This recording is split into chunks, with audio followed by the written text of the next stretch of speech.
दिखा रहा है कि थोड़ा टाइम लगेगा, सब लोग जब ज्वाइन कर लेंगे उसके बाद ही होगा। कर दो, स्टार्ट कर दो। कुछ दे, हाँ वो प्रतीक्षा करे ऐसा करके लिखा हो हुआ गया, है। हो गया, रिकॉर्ड चालू हो गया।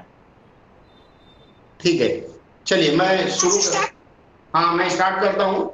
आप लोग अपने अपने हथियार लेके तैयार हो जाइए शूटिंग रेंज पर। देखिए, आज का जो मैं आज जो चीजें बताने जाता हूँ हर बार बताता हूँ, और अगर वो चीज आपको नहीं आती है तो आप अनुवाद अच्छा नहीं कर पाएंगे।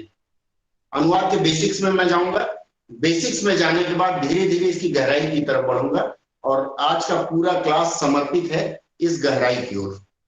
ठीक है, देखिए सबसे पहले आपके लिए जानना जरूरी होगा कि जब हम अंग्रेजी या हिंदी लिखते हैं, अंग्रेजी या हिंदी लिखते हैं, बोर्ड क्लियर दिख रहा है ना?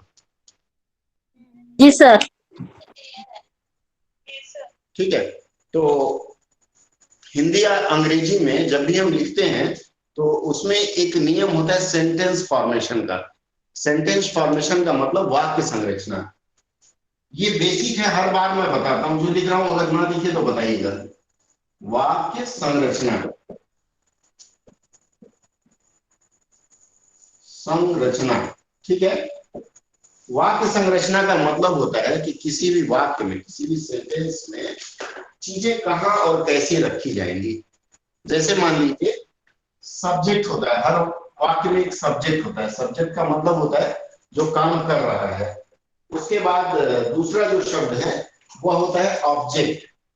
ऑब्जेक्ट मतलब जो दूसरा व्यक्ति है सब्जेक्ट के अलावा। और तीसरा होता है इसमें verb. Subject object verb, SVO बोलते हैं। बिना इसके संरचना जाने आप अनुवाद अच्छा नहीं कर सकते या सेंटेंस फॉर्मेशन नहीं कर सकते। अंग्रेजी में अगर आप सेंटेंस करें तो अंग्रेजी में जो चलता है सबसे पहले सब्जेक्ट आता है और उसके बाद आता है ऑब्जेक्ट, ऊपर मैंने लिखा हुआ है, और फिर आता है वर्ब। इतना तो आप सबको पता है, किसी को ना पता हो तो बताएं। पूजा जी? जी सर पता है। Subject verb sir object. हाँ जी सर, इंग्लिश में सब्जेक्ट वर्ब ऑब्जेक्ट। बिल्कुल सही बात है, बिल्कुल सही बात है, मैं जानबूझ के ऐसे लिखा है। और पूजा जी ने हाँ किया। अगर मैं चुनाव में खड़ा होता हूँ तो मैं जितना भी गलत बोलूं, पूजा जी हमें एक वोट जरूर देगी। धन्यवाद पूजा जी समर्थन करने के लिए। ऊपर भी तो एस भी ओ लिखे हैं, ऊपर भी तो एस ओ भी होगा। वो तो कोई बात नहीं, वो तो मैं पैटर्न बताया हूँ। ठीक है, चलिए देखिए, बीच बीच में मैं आपको जगाने के लिए ऐसे वाक्य बोलूंगा। थोड़ा सा जगे रहिए। जगे रहने से क्या होगा कि आप चीजें छोड़ नहीं पाएंगे, गलती नहीं होगी, और हम गलत करेंगे तो आप हमारा कान खींच सकते हैं। ठीक है, ये जो फॉर्मेशन है ये हिंदी का है। जैसे एक उदाहरण मैं लिखूं, मैं अगर एक उदाहरण लिखता हूं, कहां चला गया उदाहरण, मैं जैसे लिखूं राम। अब आम का सीजन आ गया, नहीं तो पहले मैं आम से ही शुरू करता था। आम खाता है। फटाफट देख लें, ये आसान चीज है, ये मैं बता चुका हूं। राम आम खाता है। अब इसे प्रश्न करेंगे करता कौन है, मतलब राम क्या कर रहा है, सब्जेक्ट क्या है। जब पूछेंगे कौन, हु से क्वेश्चन करेंगे तो हु में आएगा राम, अर्थात राम जो है वो सब्जेक्ट है। इसके बाद इसमें दूसरा दूसरा व्यक्ति मतलब दूसरी संज्ञा, नाउन या फिर प्रोनाउन जो है वह इसमें ऑब्जेक्ट होगा। दूसरी संज्ञा क्या है? आम है। आम संज्ञा है ना, सर्वनाम है। आम क्या है? नहीं है सर। संज्ञा। तो पहला हु निकल गया राम, जो दूसरा बचेगा, दूसरा शब्द बचेगा वह हो गया सर्वनाम, और क्षमा करें वह हो गया ऑब्जेक्ट अर्थात कर्म, और इसके बाद हो जाता है वर्ब अर्थात क्रिया। प्रश्न करेंगे कौन, क्या, क्या, दो बार क्या, तो राम आम खाता है। ठीक इसके विपरीत अंग्रेजी में लिखते हैं। अंग्रेजी का जो पैटर्न है वो है सब्जेक्ट वर्ब और ऑब्जेक्ट। ठीक है, अगर आप हिंदी के पैटर्न के अनुसार अनुवाद कर देते हैं, राम आम खाता है, हम यहाँ लिखे राम मैंगो। अक्सर देखेंगे हम लोग जब अंग्रेजी जो नहीं जानते हैं और अंग्रेजी सीखने का शौक होता है या अंग्रेजी बोलने का, वे लोग इस तरह की बात करते हैं, Ram mango Yeats, Ram mango Yeats. लेकिन अगर यह वाक्य लिखेंगे तो सही होगा गलत होगा? गलत होगा सर। ठीक है, तो इसका विशेष आप ध्यान रखेंगे कि ये जो पैटर्न है SVO, subject verb object, English में चलता है, लेकिन हिंदी में जब हम उसका अनुवाद करेंगे तो SOV हो जाता है। और इसी पैटर्न पर हमारा पूरा व्याकरण निर्धारित है। अब इसमें क्या होता है, इसको जरा मैं मिटा दूं, ये आप लोग समझ चुके होंगे। अब देखिए इसमें होता क्या है कि हमने सब्जेक्ट लगा दिया, वर्ब लगा दिया, ऑब्जेक्ट लगा दिया, लेकिन एक सेंटेंस में और भी तो चीजें होती हैं। मान लीजिए इसमें टाइम होगा, टाइम भी होगा और प्लेस भी होगा, होता है कि नहीं? जैसे राजा 10 बजे रेलवे स्टेशन जाएगा, राजा जाएगा 10 बजे रेलवे स्टेशन। या फिर भारत में मछलियां बहुत पाई जाती है, जैसे मैं वाक्य लिखूं यहां, भारत में मछलियां बहुत पाई जाती हैं, या सिर्फ लिख दूं मछलियां पाई जाती हैं।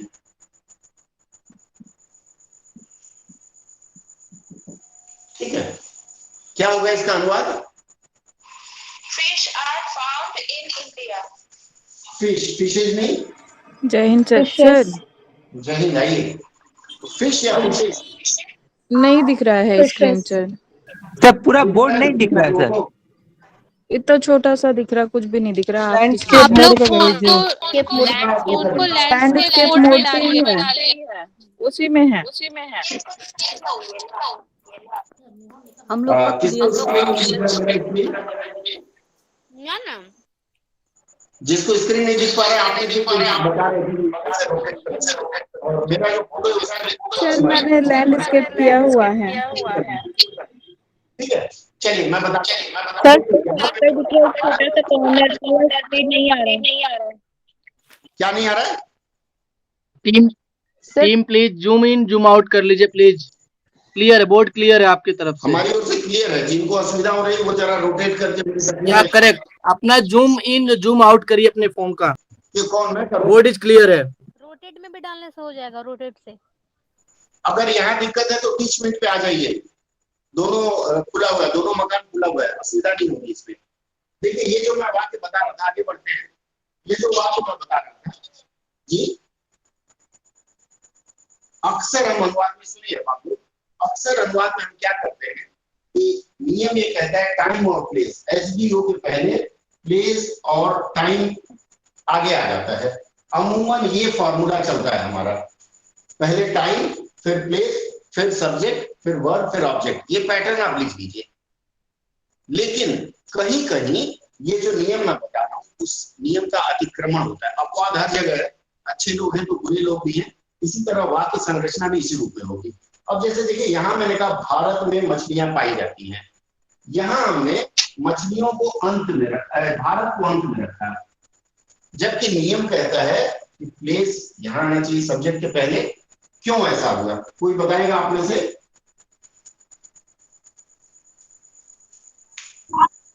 अरे कोई बताइए,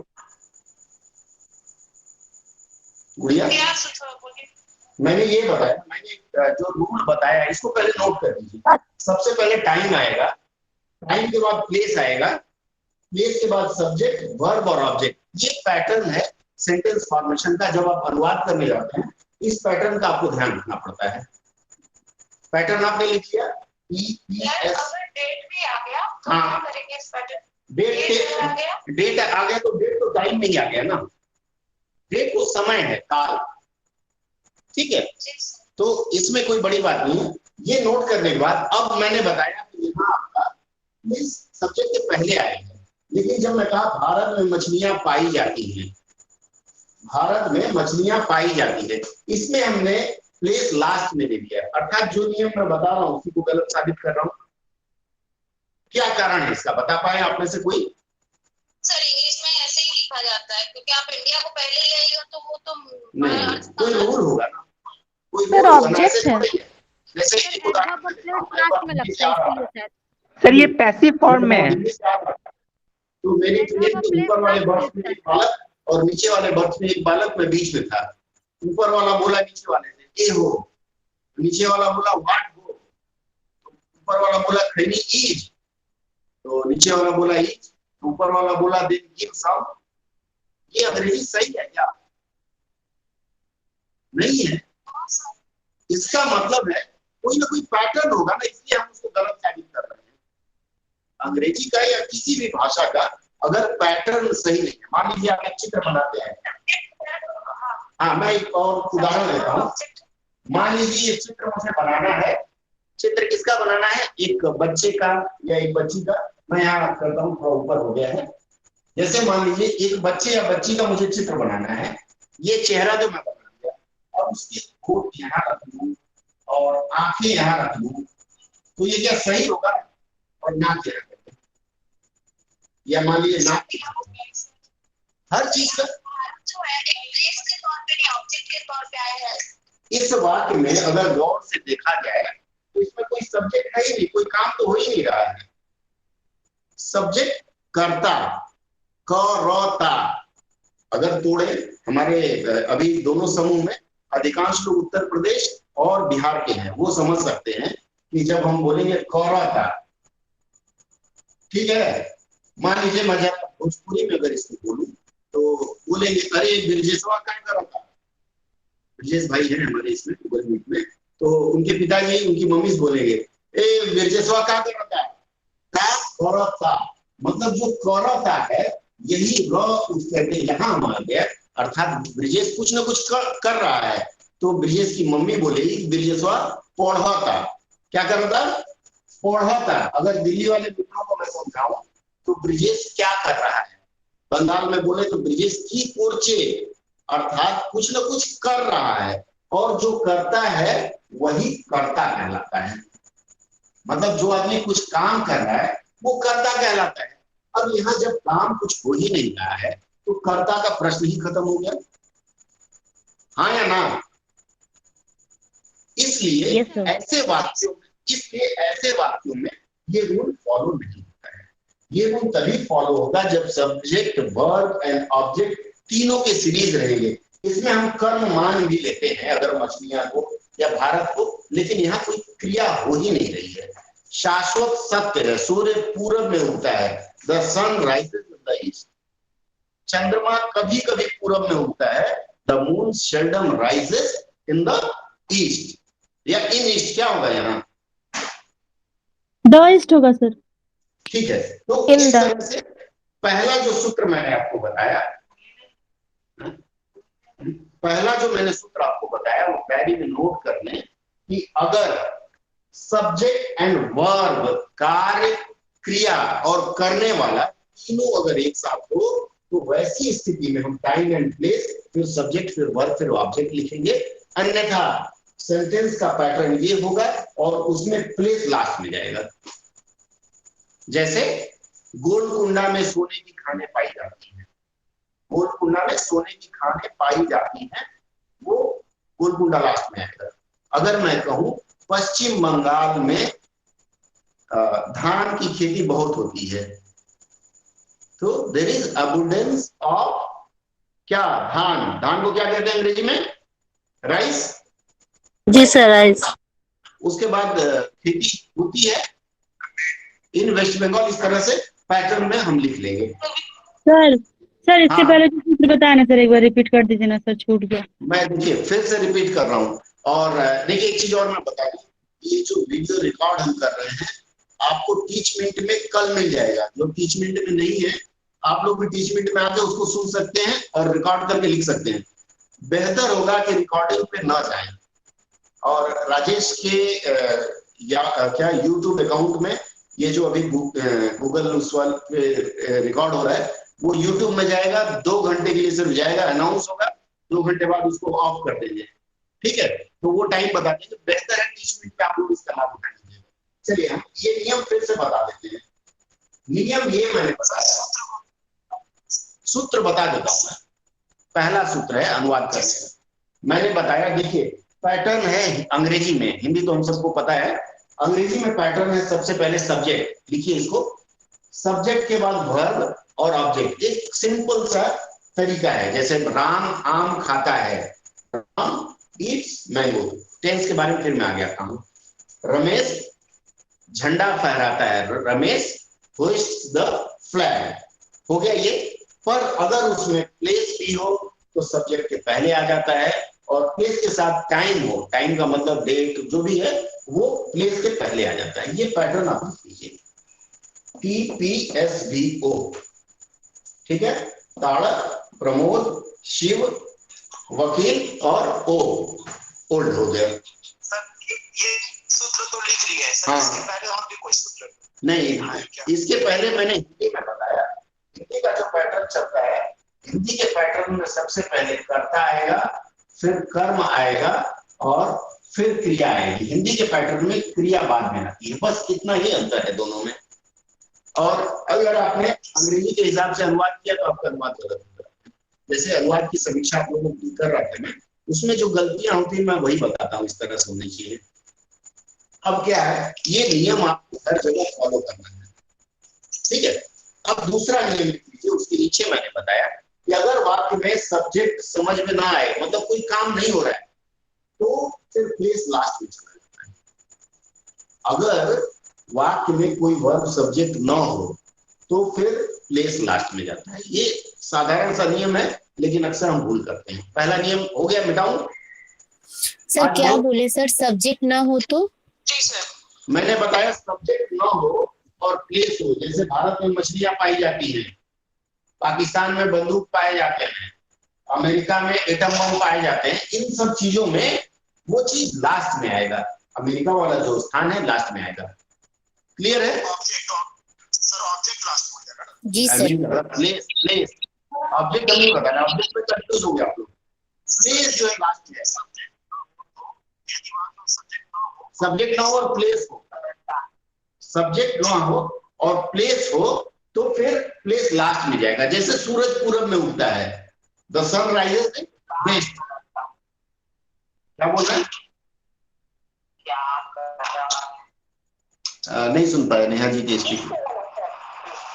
देखिए फिर से मैं अपनी बात दोहराता हूं। अगर आपको लगता है कि उसमें कोई क्रिया नहीं है, काम नहीं हो रहा है, सब्जेक्ट भी समझ में नहीं आ रहा है, तो प्लेस लास्ट में होता है। जैसे सूरज पूरब में उगता है, शाश्वत सत्य जहां होता है, यूनिवर्सल ट्रूथ, वहां प्लेस लास्ट में होता है। सूरज पूरब में उगता है, दिल्ली में अच्छे लोग होते हैं, कलकत्ता में भी अच्छे लोग होते हैं, बुरे लोग पृथ्वी पर नहीं होते हैं, मंगल ग्रह पे होते हैं। इस तरह का वाक्य जब हो तो उसमें लास्ट में लिखे जाएंगे प्लेस। मिटा रहा हूँ, अगले उसमें चले हम। सर हेलो, हाँ, हेलो बोलिए। सर, बोल रहे हो ना कि मेरे मोबाइल में ना आपका फोटो और वो वीडियो बहुत छोटा आ रहा है। वैसे मैं पहले क्लास की थी तो वो बड़ा आवाज आ रही आता। है? शांति जी मेरी आवाज आ रही है? जी sir. Listen to my voice please.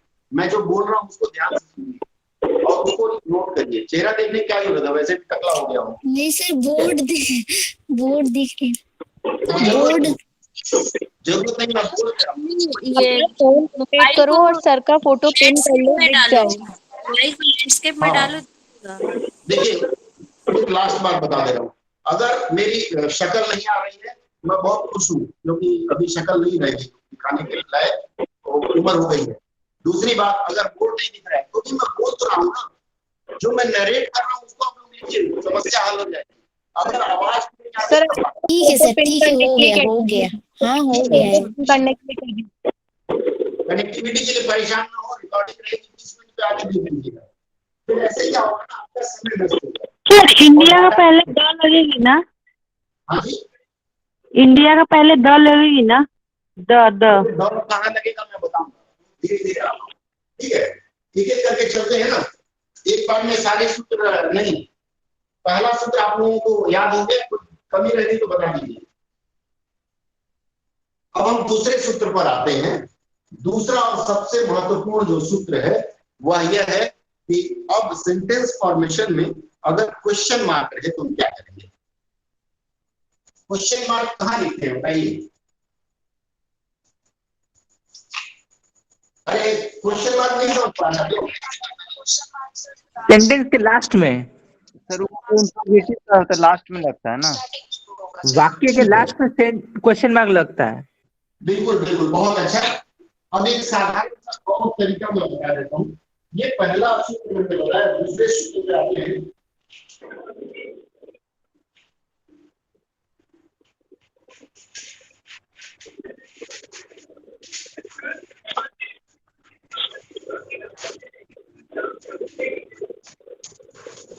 आप लोग इंग्लिश ग्रामर में एडवर्ब पढ़ चुके हैं कि नहीं? नहीं सर। एडवर्ब नहीं पढ़े, ठीक है। टेंस पढ़ा है आप लोगों ने? जी सर। जी सर। ठीक है, मैं थोड़ा सा एक टेंस पे एक हल्का सा शॉर्टकट में आपको बताता हूँ कि टेंस का प्रयोग हम इंग्लिश ग्रामर में कैसे करेंगे। देखिए, जो हम पढ़ते हैं इंग्लिश ग्रामर में पेपर 1 में जो हम पढ़ते हैं, उसी का एप्लीकेशन पेपर 2 में हम लोग करते हैं। अगर पेपर 1 में आपको बताया गया है टेंस ऐसे होगा, तो उसका एप्लीकेशन अनुवाद में होता है। अब जल्दी जल्दी मैं आपको टेंस बता देता हूँ। देखिए, मैंने आपको सब्जेक्ट वर्ब ऑब्जेक्ट बताया। अब जैसे मैं बताया राम खाता है, राम खाता है जो वाक्य मैंने बताया, राम खाता है, कुछ भी खाता होगा, आम जो भी, राम खाता है, ठीक है। अगर ये खाता क्या हो गया, वर्ब है ना। जी सर। अगर वर्ब में क्या है, ता का प्रयोग हुआ है। वर्ब में अगर ता के पी है, एकांशी बोलिए।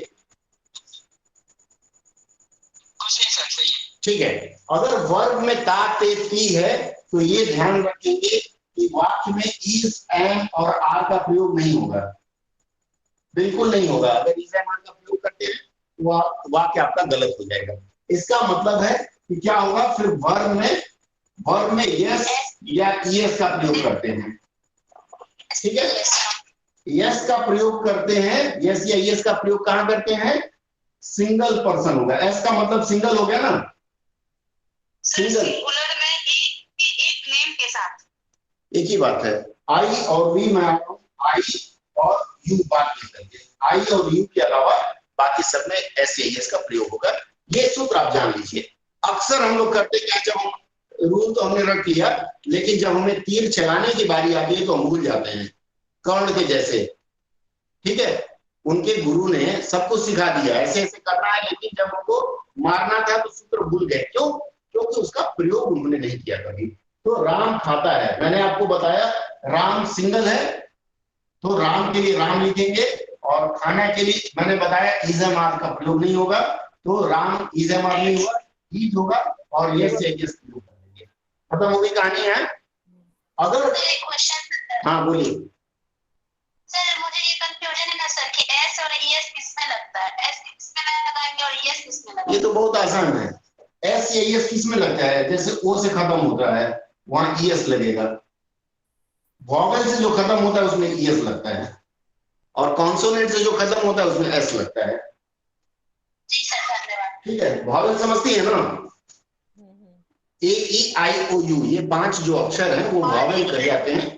इनसे खत्म होने वाले के साथ ईएस लगाते हैं, और जो कॉन्सोनेंट है टी, बी, डी, उनके साथ यस का प्रयोग करते हैं। बहुत आसान है। अब देखिए, ये पैटर्न बदलता है जब इसका पास्ट हम करते हैं। राम खाता है, इसका पास्ट क्या होगा, क्या होगा हिंदी में पास्ट क्या होगा इसका? राम खाता था। राम ने खाया, खाया। राम खाया, इसका क्या होगा? Ram ate, Ram ate। और राम अच्छा, है जीतन। राम है जीते। हाँ, अब पकड़ा गया आपका। अब यहाँ आकर के हम लोग मार देते हैं अपने आप को। ठीक है, चलिए मैं बताता हूँ। अभी जैसे आपने कहा राम है जीते, एक मिनट रुकिए, कलमोज इज मिसिंग। राम एट, ध्यान दें आप लोग, इसी वाक्य में कंफ्यूजन रहती है। राम ने खाया, अगर इसके बाद है लगा होता है तो फिर यहाँ है तो है जोगा, तो है जोगा। हाँ है रहता तब ठीक है तो है। मनोज बाबू, एम आई क्लियर? अगर यहाँ राम ने खाया तो इसमें रूल के अनुसार हैज हैड का प्रयोग नहीं होता है, इज एंड आर का प्रयोग नहीं होता है। क्यों? क्योंकि अगर आप नियम देखेंगे तो पास्ट इंडेफिनिट है, लेकिन अगर खाया के साथ है जुड़ गया, ये बहुत ध्यान रखें।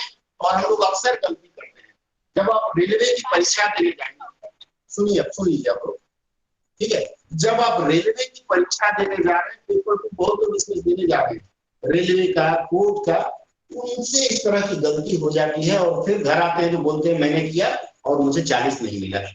राम ने खाया, खाया मतलब या के बाद अगर है लिखा हुआ है तो इसका मतलब है, उसका अर्थ होगा चुका है।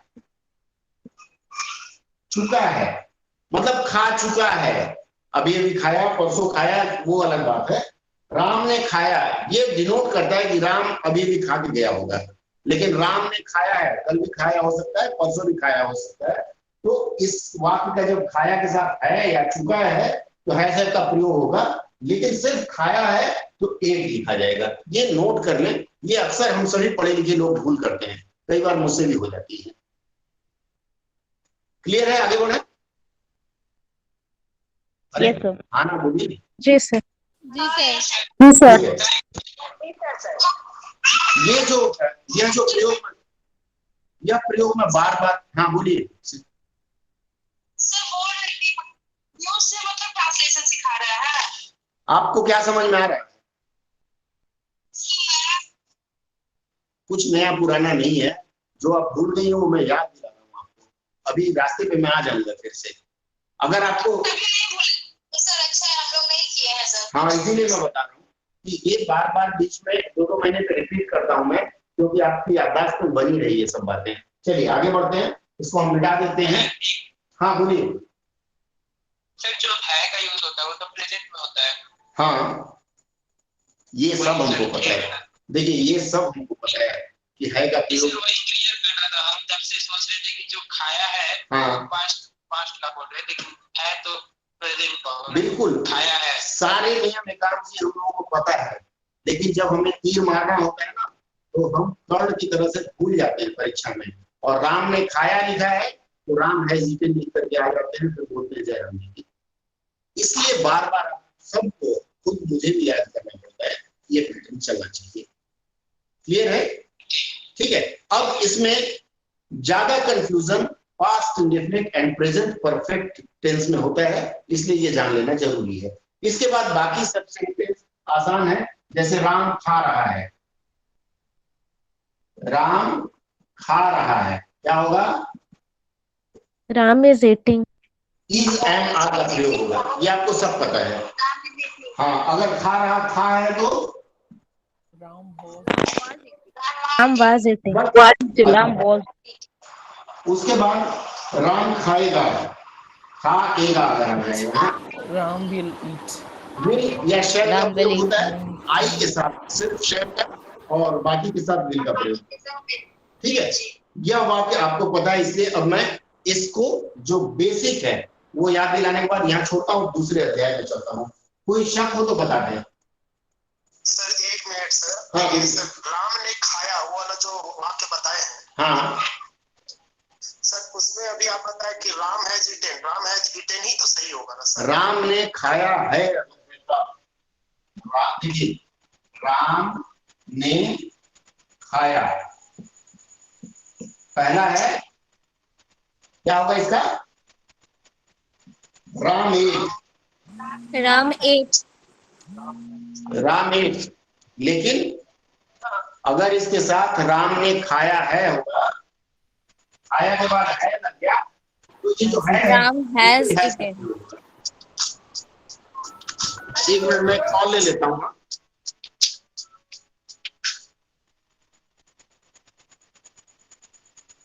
ठीक है, चलिए आगे बढ़े हम लोग। सर राम ने खाया था का क्या होगा? हाँ, राम ने खाया था। खाया था, जहाँ था आ जाता है, अब राम ने खाया था अगर आ जाए, राम हैड होगा। ठीक है सर। ठीक है, क्लियर है? आगे बढ़े। Yes sir. हाँ सर। चलिए बिल्कुल आगे बढ़िए। दूसरी बात आपको बताने जा रहा हूँ, इसके साथ में टेंस के कुछ और खास सूत्र, टेंस तो आप लोगों ने पढ़ा होगा ना बचपन से लेकर अभी तक। Yes sir. ठीक है, चलिए टेंस के कुछ खास बातें और मैं आता हूं। देखिए सबसे पहले अगर मैं कहूं आई हैव टेकन टी, क्या होगा? मैंने चाय P. I have taken T मतलब मैं चाय लेता हूं। Very good. मैंने चाय P. I have taken T, मैंने चाय पी ली है। मैं चाय पी चुका हूँ। मैं चाय पी ठीक है, चुका हूँ। चलिए देखिए ये खाने के क्रम में क्या होता है, जैसे जैसे देखिए टेक मेडिसिन, टेक मेडिसिन,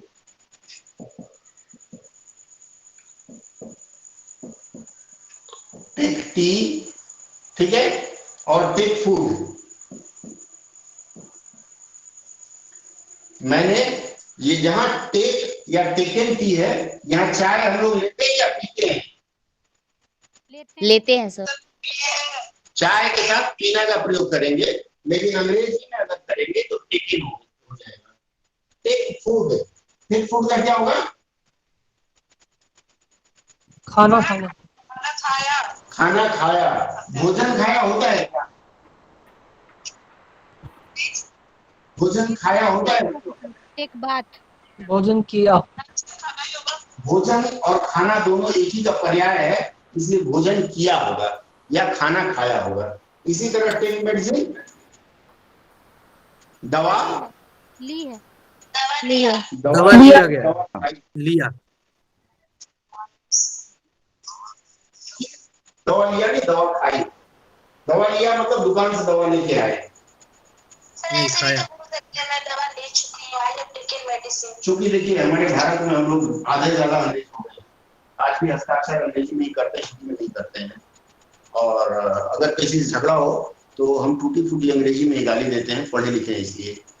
ठीक है, तो वो माइंड सेट ऐसा हो गया है कि हिंदी की छाया पर अंग्रेजी की छाया आ जाती है। नियम क्या कहता है, दवा दुकान से ली तो taken medicine from the shop, लेकिन दुकान खा, दवा खा ली, दुकान नहीं, दवा खा ली, उसके लिए टेकन मेडिसिन का प्रयोग होता है। ठीक है, चलिए अब जैसे मैं आपको सेंटेंस फॉर्मेशन बता रहा था, उसी तरह से पुरुष समझते हैं। कितने लोग पुरुष समझते हैं? पुरुष का मतलब क्या होता है? ठंड का मौसम सर। ठंड का मौसम। ठंड का बहुत अच्छा, हम व्याकरण पढ़ रहे हैं, इसमें पुरुष मैन होता है ना। प्रथम पुरुष, सेकंड पर्सन, थर्ड पर्सन। पर उत्तम पुरुष, मध्य पुरुष, पर्सन कितने तरह का होता है? 3। 3। चलिए सुनिए, अब आप लोग सुनिए। फर्स्ट पर्सन हिंदी में प्रथम पुरुष या उत्तम पुरुष। सेकंड पर्सन इंग्लिश में मध्यम पुरुष, और थर्ड पर्सन में अन्य पुरुष। अन्य पुरुष। डाउट है इसमें? और जितनी महिलाएं जुड़ी हैं उनसे हाथ जोड़ के क्षमा प्रार्थना करूंगा, हिंदी व्याकरण में महिला नहीं लिखा है, इसमें झगड़ा ना करें। ठीक है, फर्स्ट पर्सन, सेकंड पर्सन और थर्ड पर्सन, ये सीक्वेंस कैसे हम बिठाएंगे? मान लीजिए अंग्रेजी में कोई वाक्य आ गया कि राम आई एंड यू, राम आई और यू, इसका सीक्वेंस हम अनुवाद में कैसे डालेंगे? कोई बताएगा? I you and Ram. Sir second person, I you फिर थर्ड पर्सन, फिर फर्स्ट पर्सन। अजय जी नहीं। You Ram I. Person you होगा द्वितीय पर्सन। एक से आवाज बोलिए। डिपेंड करता है, पहले सेकंड पर्सन होगा, फिर थर्ड पर्सन और उसके बाद फर्स्ट पर्सन। मैं बता रहा हूँ। ठीक है, देखिए अंग्रेजी में और तुम। हाँ मैं बता रहा हूँ फिर आप लोग सुनिए। हाँ आप लोग माइक बंद कर दीजिए, नहीं तो मुझे सबको बंद करना होगा, अच्छा नहीं लगता। चलिए आप लोग बंद कर दिए, वेरी गुड, बहुत अच्छे हैं आप लोग। देखिए अंग्रेजी में पुरुष का स्थान निश्चित होता है। जो पैटर्न है, जैसे मैंने आपको सेंटेंस फॉर्मेशन का पैटर्न बताया, उसी तरह से पुरुष का स्थान निश्चित होता है। सबसे पहले वाक्य में आप लिखेंगे सेकंड पर्सन। सबसे पहले क्या आएगा?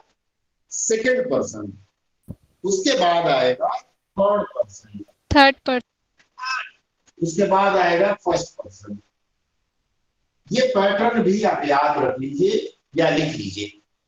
कोई भी सेंटेंस जब आपको फॉर्मेशन के लिए आता है तो सबसे पहले, हाँ दीपा नहीं सुन पाया सर ये हिंदी में 2 3 1 वैसे वो सुनिए, एक और बात बता देता हूं मैं, ठीक है।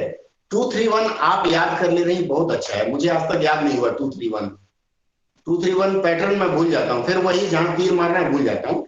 आप ये दिमाग में रखिए कि सबसे पहले सेकंड पर्सन आएगा, फिर थर्ड पर्सन और फर्स्ट पर्सन। आपका पैटर्न दीपा जी बहुत अच्छा है, लेकिन शायद मैं भूल जाता हूँ, इसलिए मैं पूरा याद करता हूँ। सर ये हिंदी में है कि इंग्लिश में? जी हिंदी में कि इंग्लिश में? इंग्लिश में। मैं भी इंग्लिश की बात कर रहा हूँ, हिंदी की बताऊंगा तो फिर बता दूंगा। इंग्लिश का जो पैटर्न सेट है, अब जैसे मैंने लिखा राम, आई एंड यू। आई क्या है? फर्स्ट पर्सन है तो आई यहां जाएगा। सेकंड पर्सन क्या है? यू। यू जो है यहां आएगा, और राम थर्ड पर्सन है तो यहां आएगा। ठीक है। जब भी आप अनुवाद करें, चूंकि आज अनुवाद के बारे में मैं बता रहा हूं, तो ये पैटर्न आप लिख लीजिए। लेकिन अंग्रेजी में ऐसा कोई क्रम नहीं है, मैं तुम और राम, मैं राम और तुम, इसी तरह से लिख लीजिए, कोई पाबंदी नहीं है। इसलिए बोलते हैं हिंदी बड़ी आसान है, सीख सकते हैं। ठीक है। नहीं सर, अंग्रेजी में भी है, दीपक सर पढ़ाए थे। क्या? इंग्लिश में भी सीक्वेंस होता है सर, पढ़ाए थे हम लोगों को। हाँ, मैं रिपीट कर दे रहा हूँ, आपको याद रहेगा। ठीक है, अब हम आगे बढ़ते हैं। मैंने बताया इंग्लिश का सीक्वेंस है, हिंदी में नहीं होता है सीक्वेंस।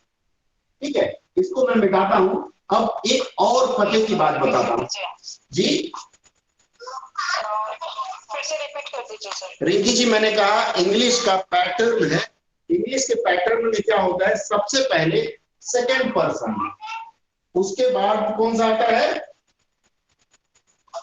थर्ड पर्सन, और फिर अंत में फर्स्ट पर्सन आता है। ठीक है। उसके बाद एक और चीज है, हिंदी में इसका कोई क्रम निर्धारित नहीं है। अब उसके बाद प्लेस, ये तो हो गया पर्सन।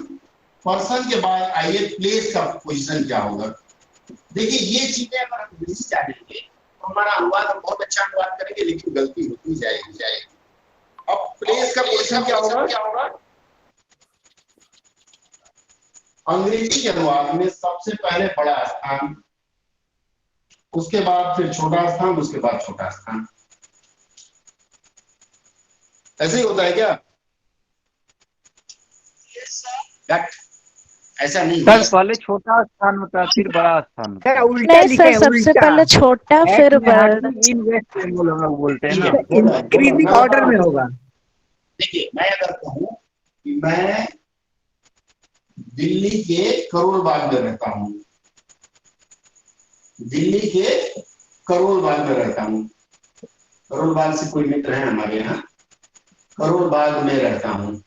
हिंदी का पैटर्न क्या है? सबसे पहले बड़ा, ये हिंदी का पैटर्न है, सबसे पहले बड़ा फिर छोटा।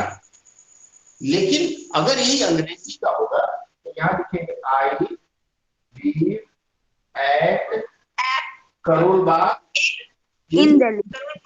दिल्ली, इन दिल्ली। उसके बाद इन इंडिया जो भी है। अर्थात इंग्लिश में प्लेस शुरू होगा छोटे से बड़ा, छोटा फिर बड़ा फिर बड़ा। लेकिन हिंदी में ठीक इसका विपरीत होता है। ये पैटर्न आप लोग लिख लीजिए। क्लियर है? हाँ या ना? आगे बढ़े? क्लियर जी है सर। ठीक है। उसके बाद चूंकि ये छोटी छोटी बातें हैं लेकिन बहुत गूढ़ बातें हैं, ये याद न रहे तो दिक्कत होती है। तो मैंने आपको आज पर्सन, प्लेस और थिंग तीनों चीज बता दिया। अब इसके बाद हम आते हैं जो दूसरी सबसे महत्वपूर्ण चीज है, से का। से क्या है? हिंदी व्याकरण में से क्या होता है? दो चीजों से जोड़ते अपादान कारक। कारक। संबंध का अपादान कारक। अपादान कारक। अपादान का, अपादान और संबंधान दोनों शायद होता है ना? जी सर। करण से होता है ना शायद। है ना सर, करण करण से। ठीक है। ठीक है, जब हम कारक पढ़ेंगे तो पढ़ लेंगे, लेकिन से का अंग्रेजी में अनुवाद कैसे करते हैं? जैसे मान लीजिए खिड़की से मत झांको, खिड़की के साथ से लगा होगा, खिड़की से मत झांको। उसके बाद घर से बाजार, घर से बाजार, उसके बाद आता है बस से। 3 तरह का वाक्य हुआ यहाँ, ठीक है। 3 पैटर्न आप देख रहे हैं। इसमें 3 चीजों का आपको ध्यान रखना है। जहां माध्यम का प्रयोग होगा, जैसे खिड़की से यहाँ माध्यम होता है, माध्यम का मतलब मीडियम होता है, यहाँ थ्रू का प्रयोग होगा। थ्रो नहीं, थ्रू, थ्रो मतलब फेंकना हो जाता है, थ्रू, THROUG, थ्रू, हाँ थ्रू। इसके बाद अगर अगर यहाँ अलग हो रहे हैं, सेपरेशन हो रहा है, सेपरेशन अलग हो रहा है, अलग हो रहा है, तो यहाँ फ्रॉम का प्रयोग होगा। लिख लीजिए आप लोग, ये सूत्र लिखिएगा। अगर मीडियम होगा तो थ्रू, अगर सेपरेशन होगा तो फ्रॉम, और उसके बाद अगर ट्रांसपोर्ट है, बस क्या है, ट्रांसपोर्ट है, ट्रांसपोर्ट में बाई का प्रयोग होता है कहीं कहीं, ठीक है। और अगर ये इंस्ट्रूमेंट हो, विथ इंस्ट्रूमेंट हो तो वहां विथ का प्रयोग होता है। नहीं दिख रहा है, मैं बोल रहा हूं, सुन लीजिए, लिख लीजिए। अगर माध्यम का प्रयोग होगा, मीडियम का, तो मीडियम का जहां प्रयोग होता है वहां प्रयोग करते हैं थ्रू, THROUGH। जहां सेपरेशन का प्रयोग होता है, सेपरेट हो रहे हैं, अलग हो रहे हैं, वहां फ्रॉम का प्रयोग करते हैं। और जहां इंस्ट्रूमेंट होता है वहां विथ का प्रयोग करते हैं। और ट्रांसपोर्ट के लिए बाई का प्रयोग करते हैं। By aeroplane, by train, by फटफटिया, ठीक है। और चक्कू से मारा, विथ, इंस्ट्रूमेंट है, सिलाई मशीन से, दूरबीन से, विथ होगा, फ्रॉम नहीं होगा वहां। और घर से बाजार, फ्रॉम का प्रयोग करते हैं, बाजार से घर, ऑफिस से घर, ठीक है। क्लियर है? आगे बढ़े। उसके बाद आता है, ये जो मैं सूत्र बता रहा हूं, ये सारे सूत्र आपको कहीं नहीं मिलेंगे, इसलिए आप लोग लिखते चलिए, और लिखते चलेंगे तो अच्छा रहेगा। क्योंकि जो सूत्र कहीं नहीं मिलेगा वो भूल जाएंगे तो फिर याद नहीं हो पाएगा। देखिए, मैं खुद ही हाथ में डायरी रखता हूं, उसमें लिखता चलता हूं। अब इसमें हम आते हैं,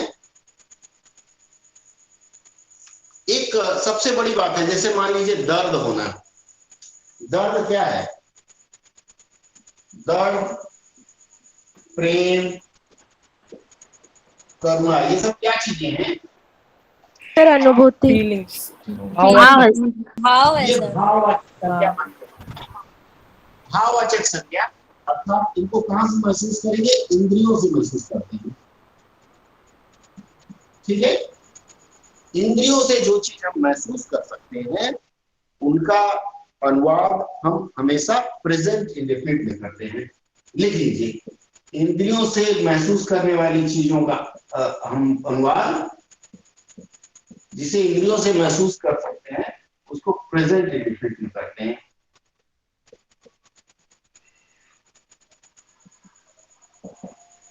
लिख लीजिए, ये लाइन लिख लीजिए, इंद्रियों से जिस चीज को महसूस कर सकते हैं उसका अनुवाद प्रेजेंट इंडेफिनिट में करते हैं। उदाहरण मैं देता हूं आपको, लिख लिए, मिटाऊं? जी सर। ठीक है, बहुत अच्छी। अब मैं इसका उदाहरण आपको देता हूँ। क्वेश्चन आंसर सेशन बाद में लेंगे। किसी का माइक ऑन है, घर में वो बच्चे से बात कर रहे हैं, तो बच्चा भी दुखी हो रहा होगा कि हमसे बतिया रहे हैं और पढ़ भी रहे हैं। देखिए, जैसे मान लीजिए मुझे शोर सुनाई दे रहा है,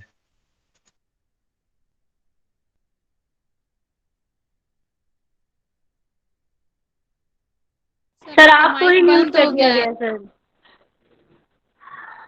आपका माइक बंद हो सर गया आपको म्यूट कर दिया गया है सर। सर गूगल मीट पे आपका माइक बंद हो गया है। यहाँ भी म्यूट हो गया तो सॉरी, हाँ, गूगल मीट में माइक बंद हो गया था, मैंने ऑन कर दिया, क्षमा चाहूंगा। चलिए मैं फिर से बताता हूं। मैंने बताया कि जो चीज हम इंद्रियों से, इंद्रियां 5 है, क्या क्या है? श्रवण इंद्री, कान, सूंघने वाली, नाक, देखने वाली आंख, टेस्ट जीभ से, त्वचा से, स्पर्श से जो महसूस करते हैं। तो जो इंद्रियों से जो महसूस कर सकते हैं, ऐसे वाक्य का अनुवाद या ऐसी क्रिया का अनुवाद, ऐसे शब्दों का अनुवाद हम हमेशा प्रेजेंट इंडेफिनिट में करते हैं। जैसे मान लीजिए मैंने आपको एक उदाहरण दिया, मुझे शोर सुनाई दे रहा है। शोर कहां से सुनाई देता है? कान से। कान से सुनाई देना मतलब इंद्रियों से सुनाई दे रहा है। और जो चीज इंद्रियों, अब आएगी, जो चीज इंद्रियों से महसूस कर सकते हैं उनका अनुवाद प्रेजेंट इंडेफिनिट में। हालांकि सुनाई दे रहा है, जब रहा है तो ये प्रेजेंट कंटिन्यूअस जैसा है, लेकिन इसका अनुवाद जब करेंगे तो मुझे के लिए यहाँ आई लिखेंगे, ठीक है? आई लिखेंगे, माई नहीं लिखेंगे। सुनाई देना का हियर, शोर का क्या लिखेंगे? नॉइज। I hear noise. इस तरह के वाक्यों का ऐसे अनुवाद करेंगे, जैसे मुझे मीठा लग रहा है, इट टेस्ट्स या स्वीट, या कड़वा लग रहा है, इट टेस्ट्स क्या सॉर, या जो भी बीटर। तो ऐसी जब वाक्य आए उनका अनुवाद हम प्रेजेंट इंडेफिनिट में करते हैं। क्लियर है? जैसे मान लीजिए फूल, क्या लगा सकते हैं बताइए? सर अगर बोलेंगे मुझे कड़वा लग रहा है तो उसका क्या करेंगे? I feel. एक मिनट रुक जाइए, गूगल मीट वाले रुक जाइए। आप वो मुंह वाला हटा के बोलिए, सुनाई नहीं दे रहा है, ये आवाज सुनाई नहीं दे रही है। क्या बोलिए फिर से। बोल रही है कि मतलब लिसन नहीं लिख सकते वहां पे हियर की जगह? जी नहीं, लिसन नहीं लिखेंगे, हियर। सुनाई देना क्या होता है? हियर होता है, ठीक है? अब मीट में क्या पूछ रहे थे आप बताइए? गूगल मीट में कोई पूछ रहा था, बताइए। सर मुझे कड़वा लग रहा है तो आई फील बिटर आएगा। आई फील मुझे कड़वा लग रहा है, क्या फिर वहाँ कुछ ना कुछ ऑब्जेक्ट होगा, टेस्ट होगा ना, टेस्ट। करेला कड़वा लग रहा है, मुझे करेला कड़वा लग रहा है, करेला टेस्ट बिटर। अच्छा, मुझे का मतलब सर, मुझे का मतलब आई जो, हाँ मुझे की जगह आई। नहीं मतलब मुझे करेला कड़वा लग रहा है तो आई फील बिटर, मतलब करेला कैसे इसको सेट करेंगे सर? पूजा जी मैं जो बता रहा था कि यहाँ मुझे सुनाई दे रहा है, मुझे मतलब यहाँ आई, ये पैटर्न है, इससे हट के करेंगे तो गलत हो जाएगा। इट स्मेल्स मी बैड, ये लिख सकते हैं। It smells me noise, it hears me noise, इस तरह से लिखेंगे तो गलत हो जाएगा। इसलिए ये जो पैटर्न है ये फिक्स है, आप इसको रट लीजिएगा। बोलिए रिंकी जी क्या कह रही थी? मुझे मीठा लग रहा है, हाँ ठीक है, तो टेस्ट स्वीट है, तो हाँ बस मुझे खा जाएंगे, मुझे वहां छोड़ देंगे। क्लियर है? हाँ मुझे छोड़ देंगे। अब हम ये वाक्य खत्म, अब आगे बढ़े। हाँ बोलिए अजय जी। वो दौड़ रहा है, वो कैसे लिखाएगा? वो दौड़ रहा है, ये आप इंद्रियों से महसूस कर रहे हैं क्या?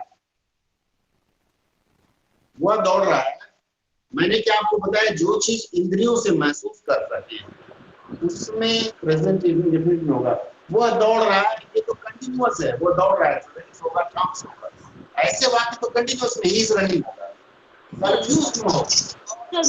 Hello sir. भाववाचक संज्ञा दौड़ना भाववाचक नहीं है। हेलो सर, अगर वह टेस्ट करवा मैंने टेस्ट आपको कर ये रहा था। बताया, सुन लीजिए फिर से एक बात, कंफ्यूजन यहाँ हो गई। मैंने आपको ये बताया कि ऐसे वाक्य जिसमें क्रिया जो है उसे हम इंद्रियों से महसूस कर सकें। मुझे दिख रहा है, मुझे सुनाई दे रहा है, भले ही ये कंटिन्यूअस में है लेकिन उसका अनुवाद इंडेफिनिट में होता है। और जो आप कह रहे हैं वह दौड़ रहा है, आप कह रहे हैं कि वह जो दौड़ रहा है तो ये तो कंटिन्यूअस स्पष्ट रूप से है, इसमें इंद्रियों का तो इस्तेमाल ही नहीं हुआ है। उसे नहीं दिख रहा है। हाँ क्लियर है, आगे बढ़े। चलिए आगे बढ़े। इधर से क्या बोल रहे थे आप लोग? अगर थर्ड पर्सन रहता फिर से बोलिए, एक मिनट फिर से बोलिए। सर, अगर थर्ड पर्सन कई लोग बोल रहे हैं, सुन नहीं पा रहा हूँ। लास्ट में क्वेश्चन आंसर लेंगे, आप लोग SMS कर दीजिएगा, मैं बता दूंगा। अब देखिए एक चीज और है हिंदी के वाक्यों में, जैसे राम ने फल खाया, मोहन ने किताब पढ़ी। ये जो ने होता है हिंदी में, इसका अनुवाद अंग्रेजी में कैसे करते हैं? इंग्लिश में इसका अनुवाद कैसे करते हैं बताइए? ये जो ने शब्द है, ने शब्द का हिंदी में अनुवाद नहीं, इंग्लिश में अनुवाद नहीं होता है। Ram has eaten the fruit. ठीक है, हाँ Ram has eaten the fruit. Ram ने फल खाया। Ram has eaten the fruit. हाँ तो Ram ate the fruit. Has eaten the fruit. एक चीज और जान, जैसे मैं यहाँ बोला राम ने फल खाया, अब इस सब्जेक्ट कैसे पहचानेंगे इसमें? राम ने फल खाया, मान लीजिए आपको लगता है सब्जेक्ट ढूंढना, ठीक है, तो ने के जो पहले संज्ञा या सर्वनाम आए, संज्ञा या सर्वनाम आए, यह आपका सब्जेक्ट होगा, कर्ता। लिख लीजिए, क्योंकि बड़े वाक्यों के अनुवाद में ये भूल होती है हम लोगों से। ठीक है, क्लियर है? Yes sir. फिर से बोलिए ना। देखिए किसी भी वाक्य में जहां आपको ने शब्द दिखे, ने शब्द के पहले जो भी संज्ञा या सर्वनाम हो वह करता है, सब्जेक्ट।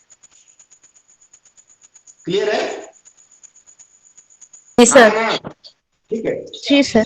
इसके बाद जैसे मैंने तुमको देखा, एक वाक्य है, देखिए मैंने तुमको देखा।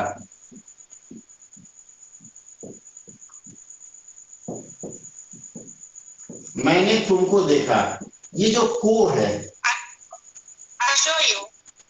ठीक है, मैं जो बताना चाह रहा हूं वो देखिए ना। मैंने आपको सब्जेक्ट की पहचान बताई, अब धर्म बनता है ऑब्जेक्ट भी बताएं। ऑब्जेक्ट क्या होता है?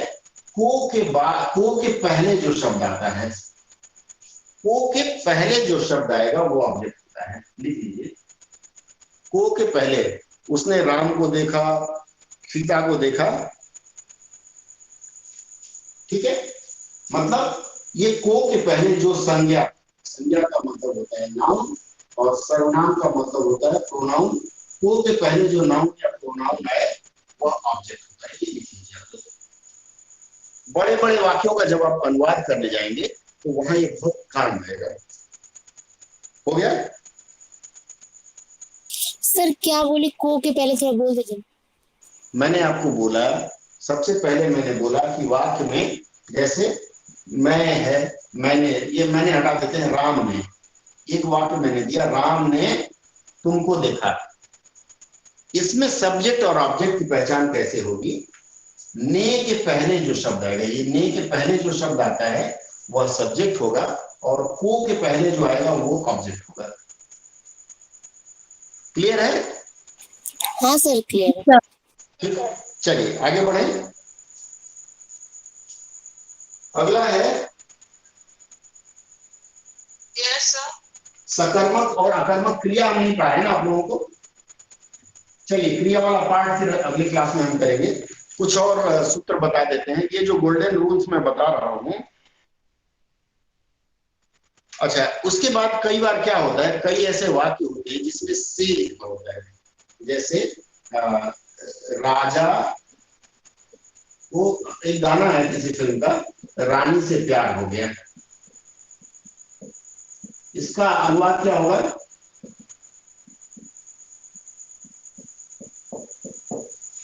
क्या होगा इसका? King fall in love with queen. Raja fail in love with queen. इस से के लिए आपने विथ लगाया, ये कहना चाह रहे हैं? जी बोलिए। हाँ जी, हाँ यही होगा। ठीक है पारस जी और बाकी लोग ध्यान दें, जहां इस तरह के वाक्य होते हैं, राजा को रानी से प्यार हो गया, या राजा को रानी से प्यार है, ऐसे वाक्यों में से का अनुवाद नहीं होता है। यहां क्या होगा, ये जो राजा को रानी से प्यार है, ये देखने में सिंपल सेंटेंस लगता है, लेकिन इसका हम प्रेजेंट इंडेफिनिट में अनुवाद करते हैं और किंग या फिर राजा लव्स, राजा लव्स रानी। ठीक है, क्लियर है? सर एक बात पूछे। हाँ सर ऐसे कौन से वाक्य होते हैं जहाँ पे से का अनुवाद नहीं होता? मैं ये बता रहा हूँ, राजा को रानी से प्यार है, ठीक है, राजा और एक राजा से लेता हूं, राजा रानी से मिला,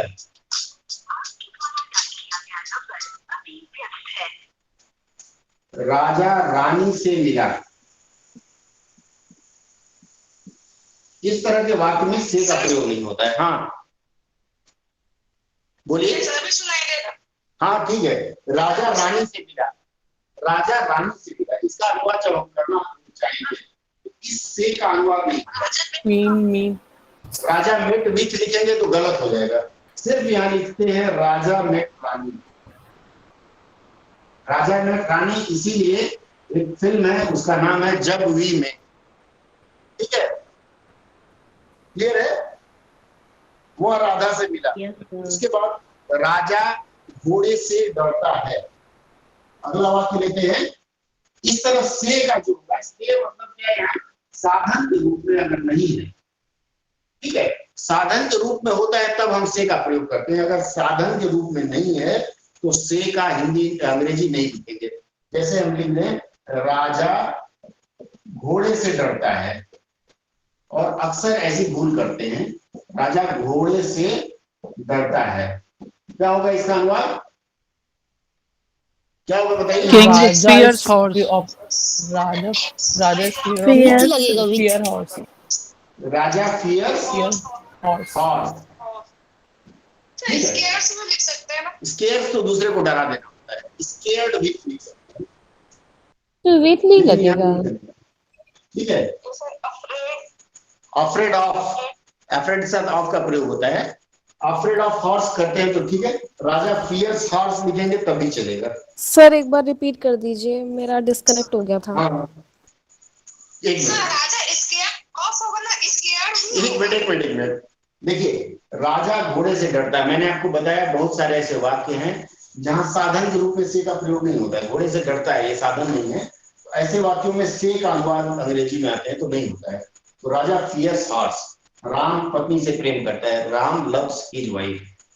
रमेश घोड़े से चलता है, अब घोड़े से चलता है, अब जैसे मान लीजिए घोड़े से डरता है, लेकिन यहां मैं कर दूं राजा घोड़े से चलता है, चलता है, इसमें क्या होगा,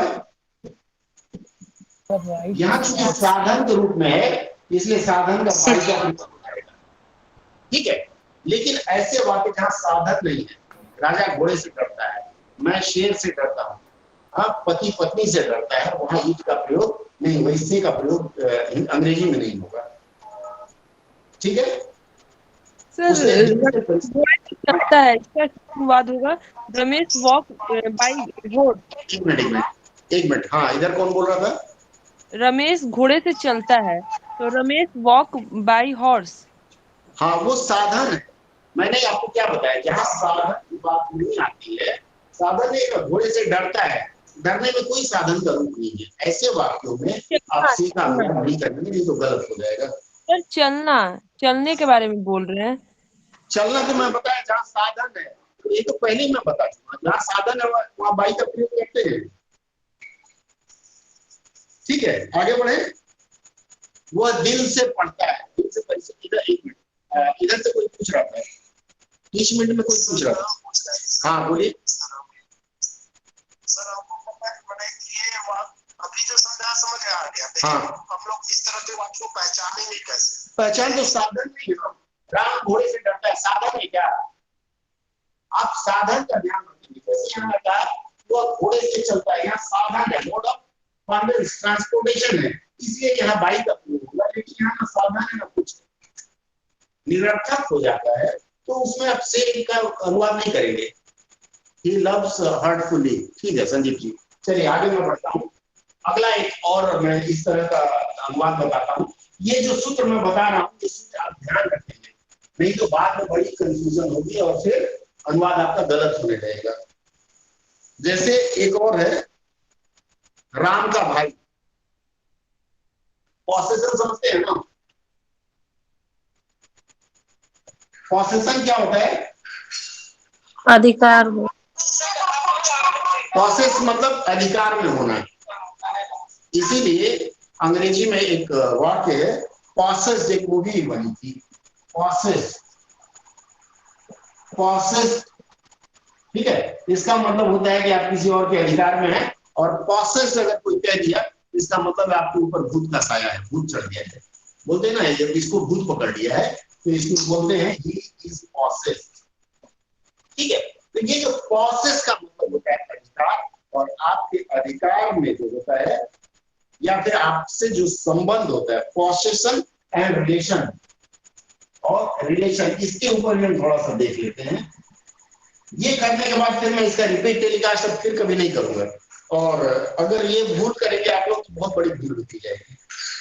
इसमें देखिए, अधिकार और पॉसेस में संबंध का प्रयोग होता है, और इसमें कैसे हम इसका अनुवाद करेंगे। जैसे मान लीजिए राम की घड़ी, राम की घड़ी और राम का भाई, क्या होगा? राम का भाई। और कोई बताएगा? Ram's brother. Watch of Ram होगा और राम्स ब्रदर होगा दूसरे वाले का। बिल्कुल, देखिए हाँ, इसमें एक ट्रिक है।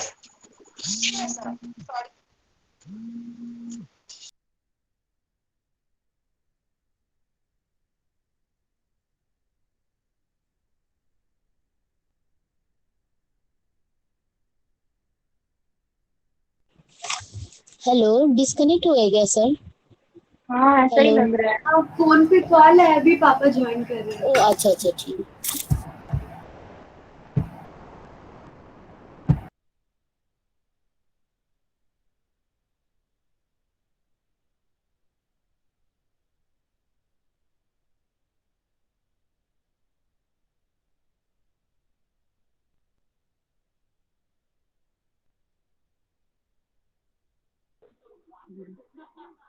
आया की कौन है? हाँ? कौन है? कौन है? मामा, कौन मामा? बड़का मामा। पापा है। तो इधर मोटा कौन है? हाँ? मोटा है तेरा मामा। मामू का मुंह गजा। हाँ? आप अपना माइक ऑफ कीजिए।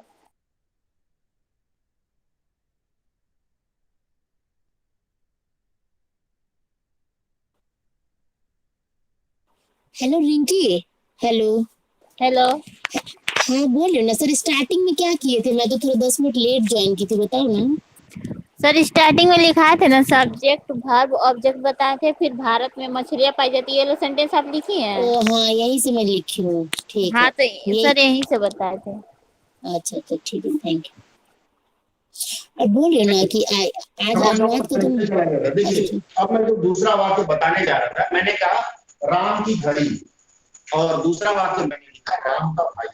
इसमें एक चीज ध्यान देना है, ये भाई जो है वो किस तरह की संज्ञा है, प्राणी या अप्राणी? सजीव या निर्जीव? सजीव है, प्राणी। ये प्राणी है, ये अप्राणी है। जब भी प्राणीवाचक संज्ञा होगा, प्राणीवाचक संज्ञा में ये या हाँ, प्राणीवाचक संज्ञा में एस लगाकर रखते हैं। जैसे राम का भाई हम लिखेंगे राम ब्रदर, तो लिख लीजिए।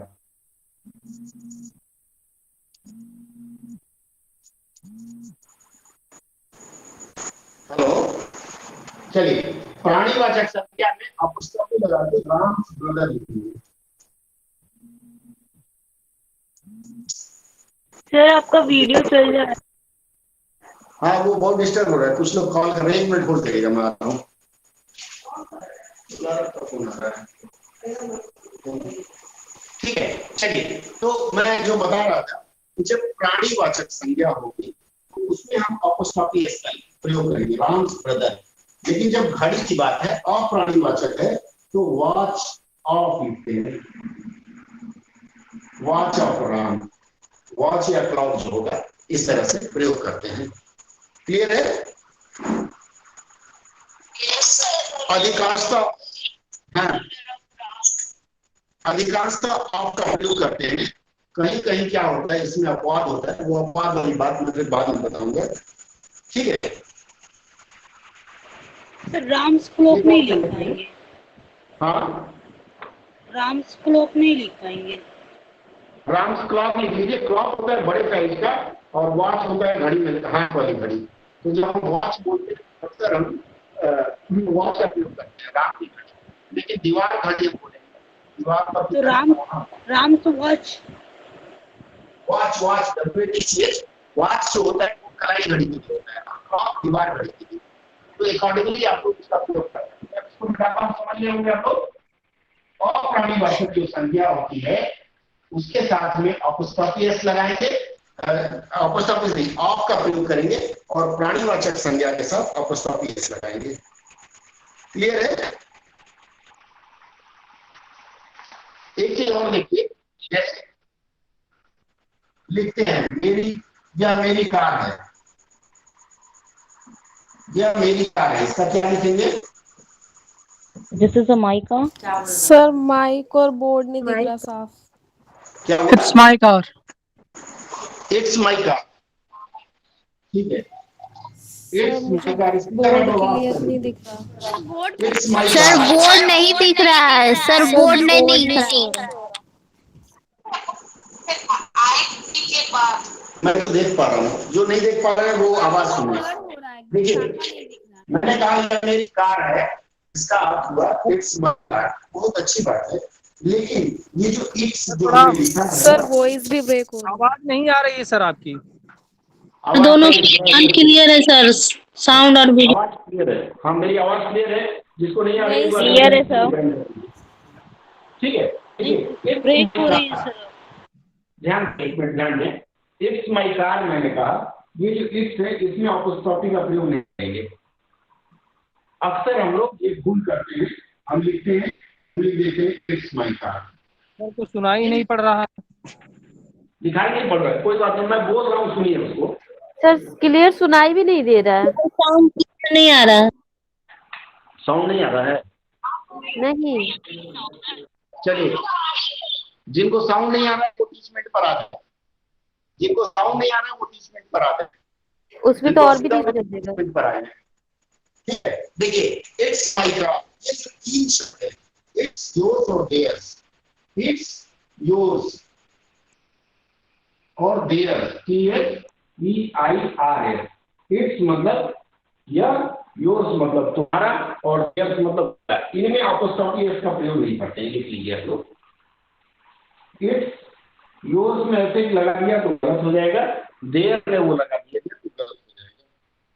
क्लियर है? इट्स योर्स, हाँ सुनिए, इट्स योर्स और देयर्स। देयर मतलब उनका। फिर से बड़े अक्षरों में लिख देता हूं, ये नोट कर लीजिए। It's IES, it's yours, YOURS, और देयर्स, THEIRS, देयर्स। इन तीनों में अपोस्ट्रोफी एस नहीं लगाएंगे, मतलब ऐसा वाला एस नहीं लिखेंगे, तो गलत हो जाएगा अगर लिखते हैं तो। क्लियर है ना? सर ये वाला फिर से एक बार बता दीजिए ना। क्या इधर से क्या आवाज आई? कौन बोला? गुड़िया, फिर से एक बार बता दीजिए ना, सुनाई नहीं दे रहा था फिर। हाँ, एक बार और किसी ने कहा बता दीजिए। It's ITS, it's yours, YOURS, yours, और देयर्स, THEIRS, देयर्स। इन तीनों में अपोस्ट्रोफ का प्रयोग नहीं करते हैं। अपोस्ट्रोफ मतलब ये जैसे ऐसे कॉमा टेढ़ा कर देते हैं ना ऊपर से के, वो नहीं करते हैं, अपोस्ट्रोफ का प्रयोग नहीं करते हैं। क्लियर हो गया? हाँ बोलिए।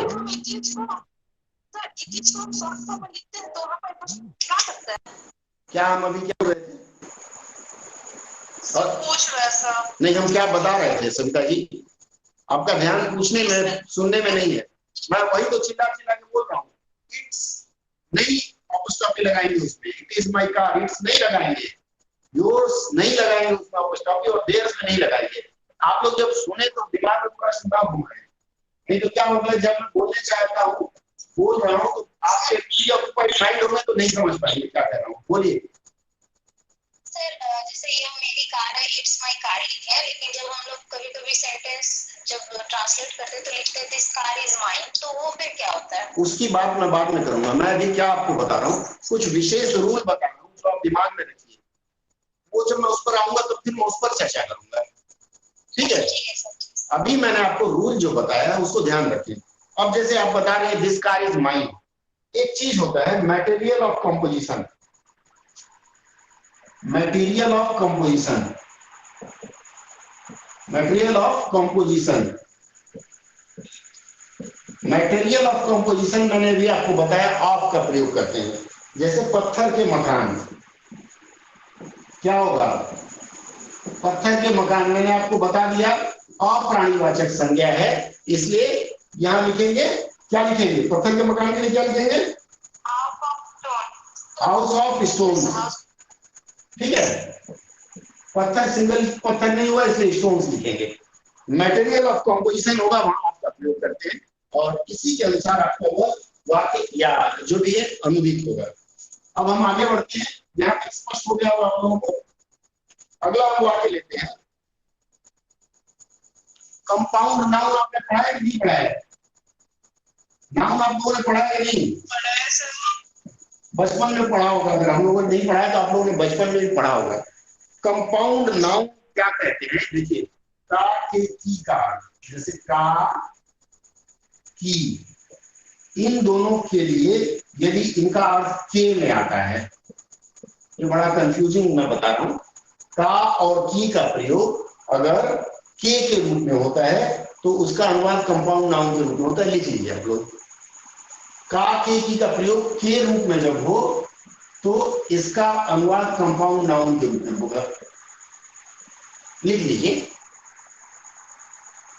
चलिए एक बार और रिपीट करिए। मैंने देखिए यहाँ लिखा है का, के, का और की, इन दोनों का जब प्रयोग के रूप में हो, के मतलब के लिए, इसका प्रयोग के अर्थात के लिए के रूप में हो तो इसका प्रयोग अनुवाद कंपाउंड नाउन के रूप में करते हैं।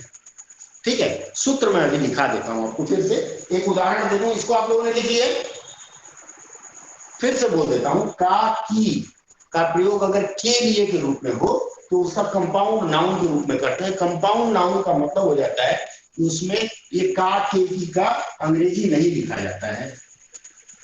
आप लोग ट्रेन में चले होंगे, कोई ऐसा है जो ट्रेन में कभी ना चला हो? हाथ खड़ा करे जो ट्रेन में कभी ना चला हो, या ट्रेन जिसने ना देखा हो। चलिए, रानी जी कह रही है ट्रेन में नहीं देखा।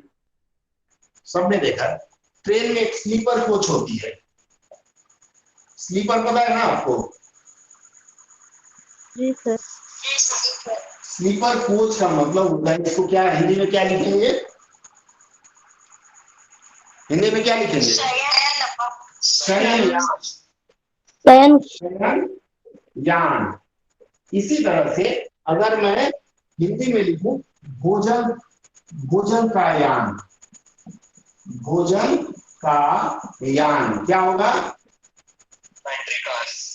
पेंट्री कार, या पेंट्री नहीं होगा, डाइनिंग कार होगा। पेंट्री में क्या होता है? उसमें खाना बनता भी है। देखिए, भोजन का यान, मैंने अभी तुरंत आपको बताया कि ये जो का प्रयोग अगर के लिए होता है, के लिए या के होता है, तो इसमें फिर के का हम अनुवाद नहीं करते हैं। क्या करते हैं? जैसे भोजन के लिए डाइनिंग कार हमने लिखा, कार फॉर डाइनिंग नहीं लिखा। लिखा क्या? अगर हम इसको कार फॉर डाइनिंग लिख देंगे तो क्या हो जाएगा? बोलिए सर। डाइनिंग क्या बोल रहे? कार्ड, कार्ड समझ नहीं आ रहा। डाइनिंग में क्या लिखे? देखिए, मैंने आपको बताया, फिर से लिटा के बताता हूँ। भोजन के लिए यान, देखिए मैं बता देता हूँ, जैसे मान लीजिए, फिर से लिख रहा हूँ। हाँ बोलिए अजय जी। ड्रिंकिंग वाटर भी तो होगा ना सर। आ रहा हूँ उसका पहले कॉन्सेप्ट समझिए। जैसे मान लीजिए मैं भोजन का यान लिखता हूँ, भोजन का यान, ठीक है।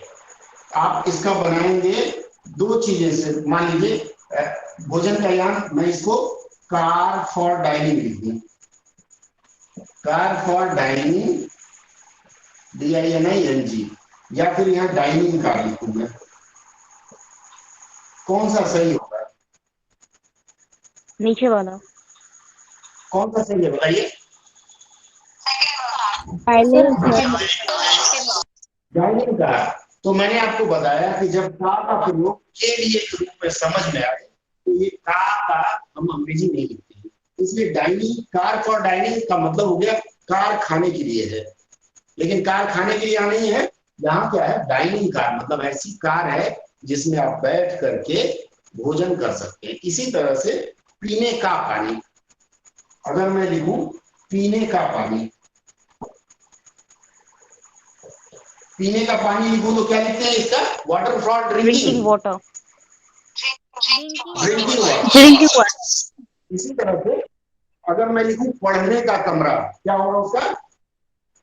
Study room study room reading room. अध्ययन को लाना, अध्ययन और पढ़ने में अंतर है। इसी तरह से मैं अगर कहूं कि सोने वाली कोच, ट्रेन में जो होती है, क्या लिखते हैं उसको? Sleeper coach.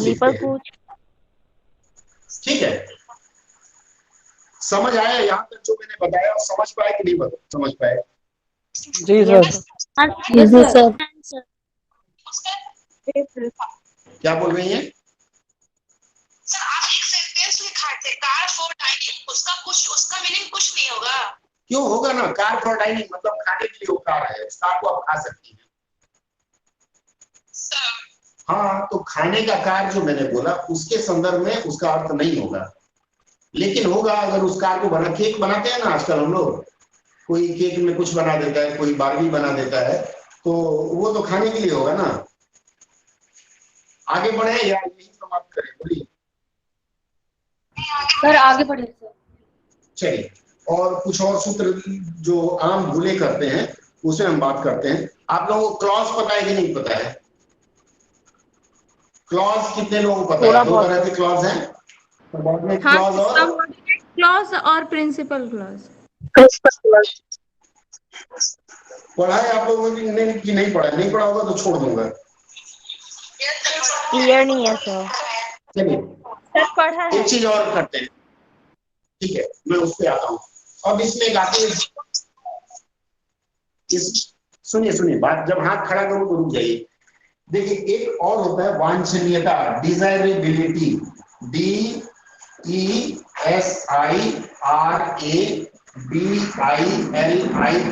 ये भी आप लोग ध्यान दें। डिजायरेबिलिटी का मतलब होता है वांछनीयता या फिर बाध्यता, या फिर इच्छा या बाध्यता। इच्छा, ये ऐसे शब्दों का अनुवाद कैसे करते हैं सर?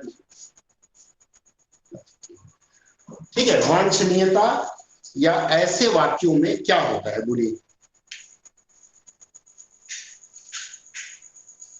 बोलिए कुछ बोलिए आप लोग, तो हम आगे बोले। उदाहरण दूं, मुझे दिल्ली जाना है, जैसे मान लीजिए मुझे टीका लगवाने दिल्ली जाना है। सर वांट या तो इससे वांट से जोड़ सकते हैं ना सर? टीका लगवाने दिल्ली जाना है, इसका बताइए। I have to go. I need to. Go to Delhi. हाँ? क्या होगा? मुझे दिल्ली जाना है। I need to go Delhi to get vaccinated. Sir I have to.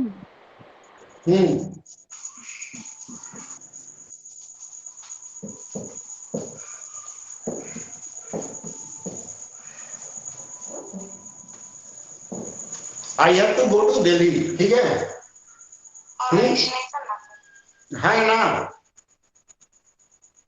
Sir need नहीं होगा, नहीं नीड। ये तो बाध्यतामूलक हो गई ना सर, ये बाध्यतामूलक हो गई। ये बाध्यतामूलक है, जहाँ हैव टू का प्रयोग होगा। में एम टू इस टू इस तरह से आता है। आप सही करेंगे, जहाँ बाध्यतामूलक है वहाँ हैव टू का प्रयोग होता है। लेकिन अगर मैं लिखूं, कोई सिनेमा रिलीज हुई है बिहार में, मुझे राधे देखने जाना है, राधे फिल्म का नाम है। इसका अनुवाद करेंगे तो क्या होगा, बोलिए। I have to go to see Radhe. I want to। मुझे टीका लगवाने जाना है। टीका क्या, वैक्सीनेशन क्या है, जरूरी पार्ट है कि नहीं है? जी सर, जरूरी के लिए हैव टू लगेगा। सर टीका लगवाने जाना था, I have to go to Delhi for vaccination.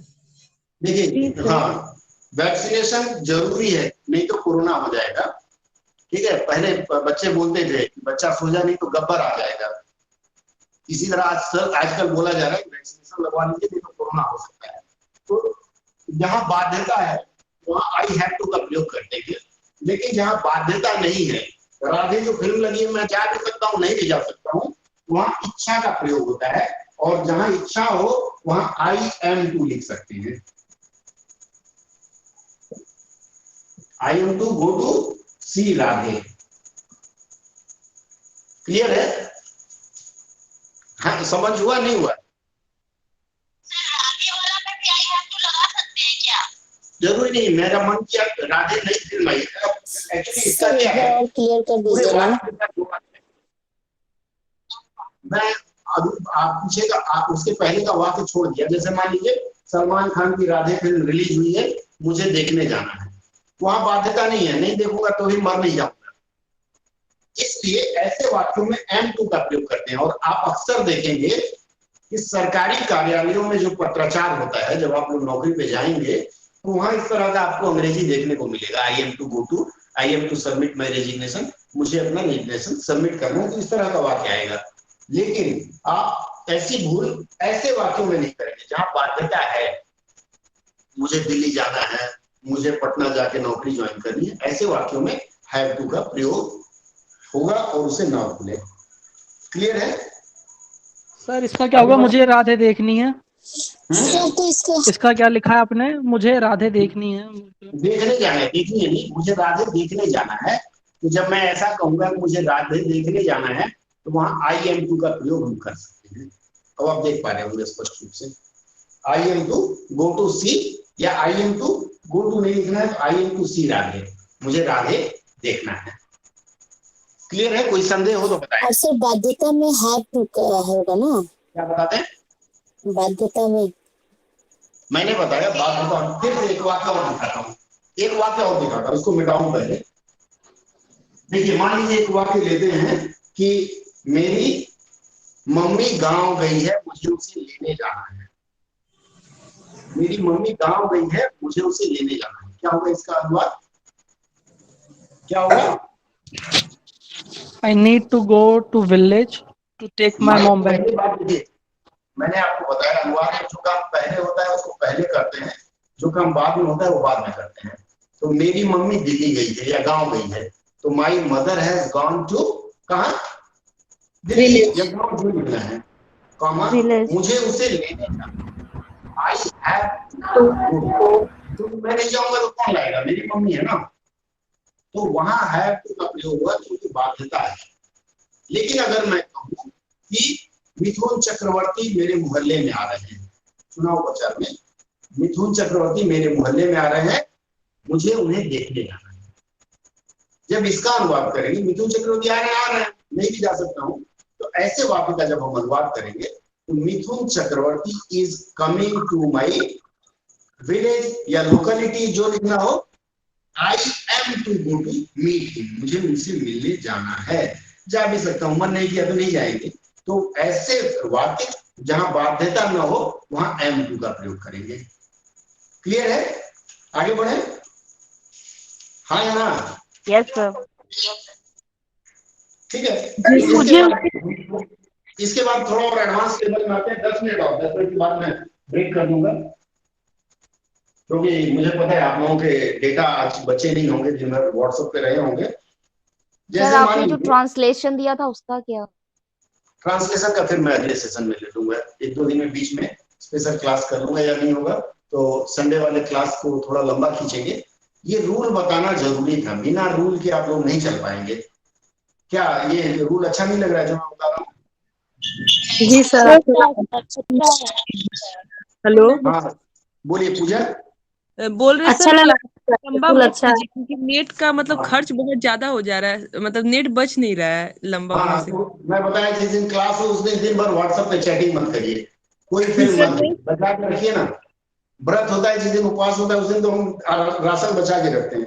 देखिए कुछ ऐसे शब्द होते हैं जिसका हम अक्सर व्यवहार करते हैं, जैसे मान लीजिए अंग्रेजी में लिखा हुआ है प्लेइंग, इसका हिंदी क्या होगा? प्लेइंग का हिंदी क्या होगा? आसान है, खेलना। खेलना। प्लेइंग के साथ अगर हम कार्ड का प्रयोग करते हैं तो क्या होगा? खेलने वाला कार्ड खेलना। प्लेइंग कार्ड मतलब कार्ड खेलना। लेकिन इसके लिए हमारे हिंदी में एक शब्द उपलब्ध है ताश। ठीक है, अगर इसको आप पत्ते लिखेंगे, पत्ते कुछ क्षेत्र के लोग भारत में इसका प्रयोग करते हैं, राजस्थान, हरियाणा, कुछ यूपी का, कुछ दिल्ली का। पत्ते का प्रयोग आप नहीं करेंगे। प्लेइंग कार्ड के लिए हिंदी में एक शब्द उपलब्ध है ताश, तो आप जब अनुवाद करेंगे तो इसके लिए आप ताश का प्रयोग करेंगे। इसी तरह से ड्राई फ्रूट, अक्सर हम लोग इसका प्रयोग करते हैं। ड्राई फ्रूट मतलब खाना खा रहे हैं, डाइटिंग कर रहे हैं, जैसे मैं खा रहा था, तो ड्राई फ्रूट के लिए हम क्या शब्द प्रयोग करते हैं? मेवा सर, मेवा। सूखे मेवे। सूखे मेवे, कुछ लोग सूखे फल भी कह देते हैं। अब मैं आपको एक चीज बता दूं, ये जो मेवा होता है, आप लोगों ने मेवा देखा है कि नहीं देखा है? मेवा देखा है हाँ या ना? देखा है सर। मेवा में किशमिश, काजू ऐसी चीजें आती हैं। तो जब ड्राई फ्रूट लिखा जाता है तो अगर सूखे मेवे आप अनुवाद करते हैं तो गलत होगा। किशमिश सूखा हुआ होता है, अंगूर सूखा रहता है। आपके खजूर जो होते हैं उसको सुखा करके क्या बनाते हैं? छुहारा। इसी तरह से काजू भी सूखा रहता है, सुखा के छिलका निकाल दिया जाता है, वो पहले से ही सूखा रहता है।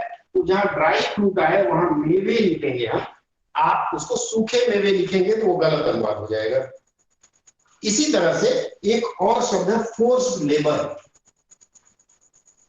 क्या लिखेंगे? इसका मेवा लिखेंगे, मेवे, हाँ खाली मेवे। इसी के साथ एक और शब्द है forced labour. Forced labour, forced labour क्या होता है? मजदूरी। बधुआ मजदूरी नहीं, बधुआ मजदूरी नहीं होती है, बधुआ तो कुछ और हो जाता है। फोर्स्ड लेबर को हमेशा बेगार कहते हैं, मतलब काम कराएगा वो आदमी पैसा नहीं देगा, इसको बेगार कहते हैं। ठीक है, इसी तरह से अगर मैं एक बॉन्डेड लेबर, हाँ इसी तरह से अगर एक और वाटर मैं लिखूं, holy water of Ganga. Holy water of Ganga क्या लिखेंगे इसका हिंदी? गंगा जल। गंगा जल, बहुत सुंदर। और कोई बताएगा आप में से? सर मैं ये बेगार क्या होता है सर? पवित्र जल हो सकता है, पवित्र जल। मतलब एक मिनट, बेगार मतलब आप किसी से काम कराएं उसे पैसे न दें और जबरदस्ती काम कराएं, वो बेगार कहते हैं, उसी को फोर्स्ड लेबर कहते हैं। बेगार मतलब बिना पैसा दिए। ठीक है, होली वाटर ऑफ गंगा, इसका हिंदी क्या होगा? सर पवित्र जल हो सकता है, गंगा का पवित्र जल। देखिए मैं आपको बता दूं, बहुत अच्छा आप लोगों ने बताया। देखिए होली वाटर ऑफ गंगा, इसको हम लोग गंगा जल लिखेंगे। अगर आपने लिख दिया गंगा का पवित्र जल तो गलत हो जाएगा। क्यों गलत हो जाएगा? भारत में गंगा को हमेशा पवित्र माना गया है। ठीक है, गंगा में चाहे कितना भी कचरा आप बहा दें, आप घर में पूजा करते हैं, पूजा के फूल गंगा में जाके डाल देते हैं नाला समझ के, लेकिन फिर भी गंगा पवित्र है, गंगा का पानी लाके पीते भी हैं और तमाम चीजें करते हैं। तो गंगा जल लिखेंगे, होली वाटर ऑफ गंगा जहाँ लिखा होगा वहां गंगा लिखेंगे, या फिर पवित्र जल, जैसे पवित्र जल का भी प्रयोग इसके लिए करते हैं। तो पवित्र जल या गंगा जल का प्रयोग करेंगे इसके लिए। क्लियर है? कोई संदेह इसमें? आगे बढ़े, एक और शब्द लेते हैं, डिसेबल्ड पर्सन। डिसेबल्ड पर्सन का क्या होगा? दिव्यांग। Disabled person. और कोई बताए? एक ही व्यक्ति बोला, और कोई बताए? क्या करेंगे? विशिष्ट शब्द का भी प्रयोग होता है सर। डिसेबल्ड के लिए विकलांग लिखते हैं, और कुछ लोग पर्सन के लिए व्यक्ति लिख देते हैं, विकलांग व्यक्ति।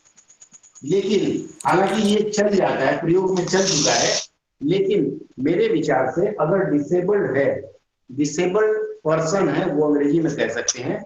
हिंदी में व्यक्ति की जरूरत नहीं है, क्योंकि विकलांग घड़ी नहीं हो सकती। हो सकती है क्या?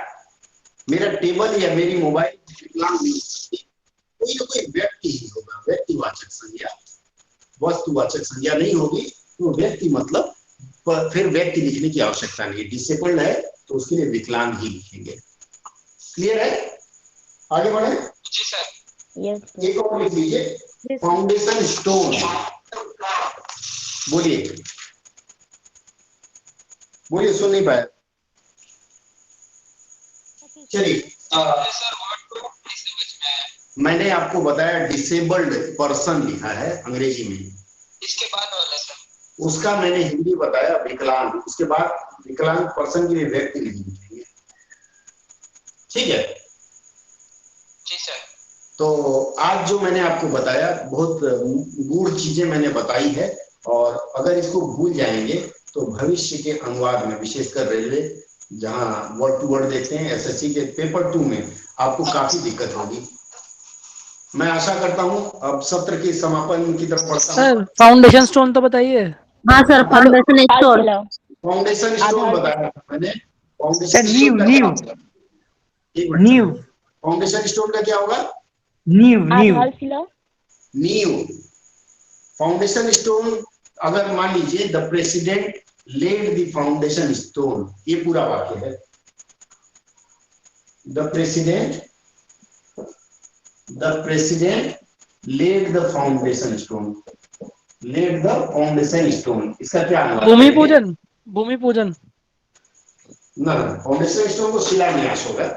इसका राष्ट्रपति ने नींव रखी तो हो सकता है ना सर? राष्ट्रपति ने शिलान्यास किया। इस तरह के शब्दों का हम अगले सत्र में चर्चा करेंगे, और अनुवाद के लिए जो मैंने दिया था पूरा भरपूर समय दे रहा हूँ आपको। Hello sir. सर वो बना चुके हैं आप, वो करके दे दे क्या सर? ग्रुप में भेज दे होमवर्क। आप लोग देखिए, इमेज भेजते हैं, हाथ जोड़ के प्रार्थना है, इमेज में मेरा समय बहुत टाइप कर। हेलो, अगर आप टाइप कर सके तो भेज दीजिए, मैं समीक्षा कर दूंगा। जी खुदा सर। के वास्ते भगवान के लिए इमेज मत भेजिए, बहुत दिक्कत होती है मुझे, तो दिमाग आधे से ज्यादा खर्च हो जाता है इमेज को देखने में, वो कहाँ चला गया फिर ढूंढ के लाने में। हेलो, आज का सत्र यहाँ समाप्त करता हूँ। जिसका प्रश्न हो वो रुके, बाकी जयराम जी की कर सकता है। Thank you sir. 6 घंटा लगता है। Bye sir, thank you. Hello. Watch किसका? वॉच और क्लॉक का? नहीं, सी SEEC। हाँ, सी और वॉच का प्रयोग। सी का मतलब क्या होता है? आंख से देखना, और वॉच का मतलब ऑब्जर्व करना। जैसे आता है बर्ड वॉचिंग, चिड़िया देख रहा हूँ, ऐसे घूम के देखते हैं, ऐसे ऐसे करके। और सी मतलब जा रहा हूँ, ऐसे देख के निकल गया। ठीक है, लेकिन आई विल सी यू लिख दिया गया तो बड़ा खतरनाक हो जाता है। देख लूंगा ठाकुर। सर फाउंडेशन क्या बोले आप? रश्मि, सर फाउंडेशन स्टोन का हिंदी क्या बोला आपने? शिलान्यास। लेड द फाउंडेशन स्टोन का शिलान्यास। ऐसे शब्दों पे हम अगले सत्र में चर्चा करेंगे। आज यही समापन करता हूँ, समय बहुत हो गया और हेलो। डेटा खर्च हो रहा है। हेलो ठीक है? सर। हेलो। चलिए, जय हिंद, जय Hind. Hello. Hello sir. Sir एक चीज पूछना था। हाँ, टाइप करके भेजिए, एक मिनट करो। टाइप करके नहीं भेजेंगे तो मैं नहीं देखूंगा। सविता जी मुझे रोज फोटो भेजती है, मैं मैडम हो गया उनका नहीं देख रहा हूँ। क्यों? मेरे हेलो पास समय कम है और आप मुझे सर, एक अगर चीज फोटो पूछना उठा था। देंगे तो कहाँ से देखूंगा मैं? सर एक चीज ठीक है? पूछना था। हेलो, सर एक चीज अगर पूछना टाइप था। करके भेजेंगे तो मैं देखूंगा, नहीं तो संडे उसका मैं करूंगा, उसके ऊपर कुछ करूंगा चर्चा। सर एक चीज पूछना था। हेलो। हेलो एक एक मिनट चीज जरा, पूछना था। एक मिनट रुकिए, 20 मिनट और आपको विदा कर। क्या बोलिए? पहला वाला जो अनुवाद था उसको टाइप करके मैं भेजी हूँ ग्रुप में, तो क्या उसके ऊपर डिस्कस करेंगे या फिर वो ग्रुप में चेक कर लेंगे? मैं बताऊंगा कैसे कर पाऊंगा, मैं बताऊंगा। ठीक है, हेलो चलिए सर। समाप्त करते सर हैं। एक चीज पूछना था। चलिए, गूगल मीट वाले मित्र लोग क्या कह रहे थे बताइए। सर मैं बोल रही हूँ ना कि मैं ना सेकंड क्लास है मेरा, तो सर संज्ञा वगैरह से स्टार्टिंग कब होगा क्लास? अरे देखिए, जो क्लास का हमारा पैटर्न है, हफ्ते में एक दिन मैं आपको अनुवाद की विशिष्ट बातें बताऊंगा। अनुवाद की विशिष्ट बात सीखना इसलिए जरूरी है कि आप पेपर 1 में 300 नंबर ले आइए, 200 में 190 ले आइए, लेकिन अनुवाद नहीं आएगा तो आपको जी सर। अनुवाद भी उतना जरूरी है। तो आज मैंने पहले अनाउंस किया था कि अनुवाद का सत्र होगा हमारा।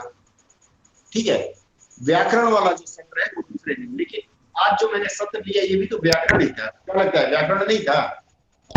जी सर था, मतलब संज्ञा मैंने व्याकरण का एक भी चैप्टर नहीं पढ़ा, मैं नई हूँ इसीलिए मैं पूछ रही हूँ कि संज्ञा से कोई कब से दिक्कत स्टार्ट नहीं, होगा, स्टार्टिंग से? आप खाली देखिए, जो लोग नए जुड़े हैं मैं उनसे ये कहूंगा कि आप लोग खाली फॉलो करिए कि हम क्या बता रहे हैं। कुछ भी जी हम सर। नहीं छोड़ेंगे, जो समझ में नहीं आए वो पूछ लीजिए, लेकिन सेशन के लास्ट में, जैसे आज का सेशन खत्म होगा 10-15 मिनट का समय देता हूँ, आप लोग बात कर लीजिए हमसे। ठीक है, जी सर। जी चलिए सर। फिर आज समापन करें। और किसी का कोई सर संदेह? एक चीज पूछना था हाँ सर। बोलिए। सर वो भोजन का यान वाला कॉन्सेप्ट एक बार फिर से समझा दीजिए ना। कौन सा? कोई भोजन का यान, सोने वाली भोजन कोच, का यान ये मैंने वाला कॉन्सेप्ट। बताया, देखिए मैंने आपको बताया था कि किसी हर वाक्य में जहां का और की इसका प्रयोग के लिए के रूप में माना जाए, के लिए। ठीक है, जैसे मैंने बताया भोजन के लिए यान, मैंने बताया था भोजन का यान। इसका हम लोग क्या सोचते हैं कि इसका संदर्भ क्या जाता है, सेंस जाता है के लिए में, मतलब उस यान में भोजन किया जाएगा। तो ऐसे चीजों में ये के का प्रयोग नहीं होता है, मतलब यहाँ ऑफ नहीं लगाते हैं। ठीक है, स्लीपर कोच, ड्रिंकिंग वाटर, ठीक है, स्लीपिंग रूम, इस तरह से उसका प्रयोग करते हैं। ठीक है सर। ठीक है सर, ठीक है, धन्यवाद। चलिए अब जिनको कोई संदेह रह गया हो वो टीचमेंट में आकर के वीडियो देख लीजिएगा। ठीक है, चलिए फिर आज छोड़ते हैं। जय हिंद आप सबको। जय हिंद सर। धन्यवाद। धन्यवाद सर।